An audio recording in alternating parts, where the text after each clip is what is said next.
তোমাকে তোমার প্রিয় মানুষটি সত্যিকারে ভালোবাসে কিনা এটি তুমি বুঝতে পারবে। দুটি জিনিস লক্ষ্য করলে, আজকের এই ভিডিওতে দুটি জিনিস লক্ষ্য করলে তুমি বুঝতে পারবে তোমার প্রিয় মানুষটি তোমাকে সত্যিকারে ভালোবাসে কিনা। আসলে সবাই তার জীবনে, বাস্তব লাইফে তার জীবন সঙ্গী অনেক সুন্দর এবং ভালো চায়, যে তাকে তার নিজের জীবন থেকে বেশি টেক কেয়ার করবে বা ভালোবাসবে। তো তুমি কিভাবে বুঝবে যে তোমার প্রিয় মানুষ তোমাকে ভালোবাসে কিনা? তুমি ভিডিওটি সম্পূর্ণ দেখো। আর চ্যানেলটি যদি নতুন হয়ে থাকে তোমার কাছে, ভিডিওটি যদি ভালো লাগে থাকে, অবশ্যই চ্যানেলটি সাবস্ক্রাইব করে পাশে থাকা বেল আইকনটিতে ক্লিক করে আমাদের পাশে থাকো। আসলে মানুষের মন পড়তে পারে না। কেউ অন্য একজনের ভেতরে কি ভাবছে বা ভিতরে কি চলছে, এই জিনিসটা সবকিছু পড়া সম্ভব নয়। মানুষের সাথে চলাফেরা, আচার আচরণ সবকিছু দেখে তারপরে বোঝা যায় যে সে কেমন, কোন ধরনের, তার ভিতরে কি চলছে। তো যাই হোক, আমাদের মূল ভিডিও, তুমি তোমার প্রিয় মানুষটাকে কিভাবে বুঝবে সে তোমাকে আসলে সত্যিকারে ভালোবাসে কিনা। নাম্বার ওয়ান, দেখবে তোমার প্রিয় মানুষটি ব্যস্ত থাকলে তোমার সাথে কথা বলতে চায় না। তুমি ফোন দিলে ফোন ওঠায় না, ফোন ধরে না, মেসেজ দিলে মেসেজ দেখে না, দিনের পর দিন চলে যায়।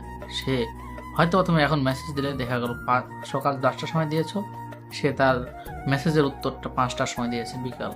তো এরকম যদি অবহেলা দেখো, তাহলে মনে করবে সে তোমাকে ভালোবাসে না। আসলে সে যখন তার ভিতরে প্রেমের অনুভব জাগে বা তার ভিতরে অনেক ব্যস্ততার মাঝখানে সে সময় না দিয়ে যখন দেখে, সে ভাবে আমি এখন ফিরে আসি আমার অবসর টাইম, তো এই সময়টা আমি অমুকের সাথে কথা বলি বা তোমার সাথে কথা বলে। এক কথায় তার ফ্রি টাইমে যদি তোমার সাথে কথা বলে, আর যদি ব্যস্ত টাইমে তাকে ব্যস্ততা দেখায়, মনে করবে সে তোমাকে আসলে ভালোবাসে না। যে মেয়েটা শত ব্যস্ততার পাশে, শত দুঃখ কষ্টের মাঝেও তোমাকে ভালোবেসে যাবে, তোমার কথা মনে করবে, তোমাকে কল দেবে, তোমার খোঁজ খবর নেবে, মনে করবে সে আসল প্রেমিকা, সে তোমাকে সত্যিকারে ভালোবাসে। নাম্বার টু, জোরদবস্তি করা। যে মেয়ে তোমাকে জোরদবস্তি করবে না, মনে করবে সে তোমাকে আসলে ভালোবাসে না।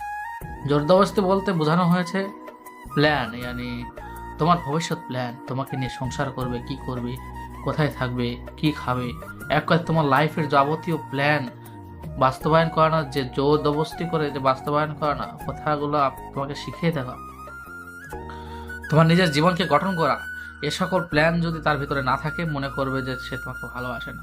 অনেক মেয়ে আছে শুধু তোমাকে আর তার জীবনে বাস্তব প্রেজেন্ট বর্তমান লাইফে কি হচ্ছে, আজকে আমার এটা লাগবে, সেটা লাগবে, আজকে আমার অমুক একটা আইফোন লাগবে, আমার আজ একটা জামা লাগবে, এ ধরনের এক কথা তার তার ভিতরের নিজের স্বার্থ ছাড়া তার অন্য কোনো কিছু মাথায় আসে না। এক কথায় তোমার পরিবার কেমন আছে বা তোমার পরিবার ভবিষ্যতে কি হবে, তোমরা দুজন বিয়ে করার পরে কি হবে, এ ধরনের ভবিষ্যৎ কোনো পরিকল্পনা না থাকে, মনে করবে তার ভালোবাসা মিথ্যে।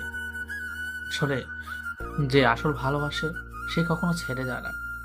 ভালোবাসার মানুষ চায় আমার ভালোবাসার মানুষ সবসময় সুখে থাকুক, ভালো থাকুক, সুস্থ থাকুক, আর কখনো যাতে কষ্ট না পায়, সবাই এটাই চায়। তাই প্রেমিকা যদি তোমাকে ভালোবাসে সত্যিকারে, তাহলে মনে করবে সে তার ভিতরে প্ল্যান করে রেখেছে তোমাকে আসলে ধীরে ধীরে কিভাবে পথ চলতে হবে। তো এই দুটির কারণ তুমি যদি লক্ষ্য করো একটি মেয়ের ভিতরে, মনে করবা সে মেয়েটি তোমাকে সত্যিকারে কখনোই ভালোবাসবে না। সে শুধু তার স্বার্থের জন্য, শুধু তার স্বার্থের কর্মের জন্য তোমাকে ভালোবাসে।